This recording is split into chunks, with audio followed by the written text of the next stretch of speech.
সহি মুসলিমে জিম ইখবার রাদিয়াল্লাহু তাআলা আনহু থেকে বর্ণিত এক হাদিসে রাসূলুল্লাহ সাল্লাল্লাহু আলাইহি ওয়াসাল্লাম বলেন, তোমরা অর্থাৎ মুসলমানরা রোমানদের সাথে অর্থাৎ খ্রিস্টানদের সাথে একটি শান্তি চুক্তি করবে। এই শান্তি চুক্তির পরে মুসলমান ও খ্রিস্টানরা সম্মিলিতভাবে এমন এক শত্রুর সাথে যুদ্ধ করবে যে মুসলমান ও খ্রিস্টান উভয়ের শত্রু। মুহাদ্দিসিন বলেন, খ্রিস্টান ও মুসলমান উভয়ের এই শত্রু হলো ইহুদি অর্থাৎ বর্তমান ইসরায়েল। এই যুদ্ধে মুসলমান ও খ্রিস্টানরা বিজয়ী হবে এবং সুখ শান্তিতে দিন যাপন শুরু করবে। হঠাৎ একজন খ্রিস্টান ক্রুশ উঁচিয়ে বলবে ক্রুশের বিজয় হয়েছে। তখন একজন মুসলমান রাগান্বিত হয়ে ক্রুশ ভেঙে ফেলবে।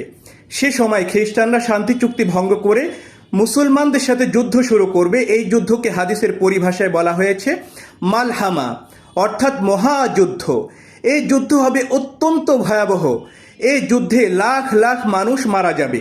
শেষ পর্যন্ত খ্রিস্টানদের বিরুদ্ধে এই যুদ্ধে মুসলমানদের বিজয় হবে ইনশাআল্লাহ।